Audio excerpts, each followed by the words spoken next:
दोस्तों, ऋषभ शेट्टी की कांतारा मूवी में पंजरूली और गुलिका देवता कौन है, आइए जानते हैं। दोस्तों, पंजरूली देवता की पूजा मुख्य रूप से तुलुनाडु क्षेत्र में की जाती है। यह भगवान विष्णु के तीसरे अवतार वराह का ही शक्तिशाली रूप माना जाता है। कहा जाता है कि वराह देव के 5 पुत्र हुए, मगर उनमें से एक नवजात बच्चा पीछे छूट गया।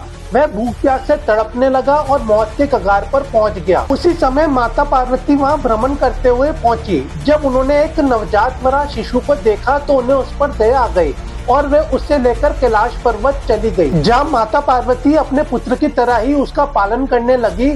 कुछ सालों बाद उस बच्चे ने एक विकराल वराह का रूप ले लिया। समय के साथ उसके दांत निकल आए, जिससे वह परेशान होने लगा और खुजलाहट से बचने के लिए वो पृथ्वी पर लगी सारी फसलों को नष्ट करने लगा। इससे संसार में भोजन की कमी हो गई और लोग भूख प्यास से त्रस्त हो गए। जब भगवान शिव को पता चला तो उन्हें उस पर क्रोध आ गया और उन्होंने सृष्टि के कल्याण के लिए उस वराह का वध करने का सोचा। जब माता पार्वती को इस बात का पता चला तो उन्होंने महादेव से उसके प्राण न लेने की प्रार्थना की। माता की प्रार्थना पर शिवजी ने उसका वध तो नहीं किया, लेकिन उसे कैलाश से निकालकर पृथ्वी पर जाने का श्राप दिया। अपनी प्राण रक्षा के बाद उस वराह ने शिवजी और माता पार्वती से आगे बढ़कर विनती की।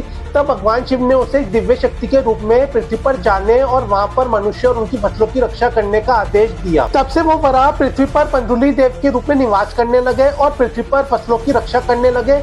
इस कारण लोगों ने उन्हें देवता की भांति पूजना शुरू कर दिया। क्या होती है भूत कोला परंपरा? भूत कोला एक स्थानीय पूजा होती है। भूत कोला मूल रूप से गांव के देवता के मंदिर के पास खुले मैदान में किया जाता है। यह लगभग शाम के 7:30 बजे शुरू होता है और जैसे जैसे शाम बीतती है ये डांस परफॉर्मेंस और शानदार अनुभव में बदल जाता है। माना जाता है कि जो शख्स भूत कोला परफॉर्म करता है यानी नर्तक बनता है, उसके अंदर पंजरूली देवता आते हैं और वे गाँव वालों के पारिवारिक मुद्दों और विवादों को सुलझाते हैं। वे अपना निर्देश भी गाँव वालों के लिए जारी करते हैं। उनके द्वारा बोले गए शब्दों को सर्वोपरि माना जाता है और हर किसी को इसका पालन करना होता है।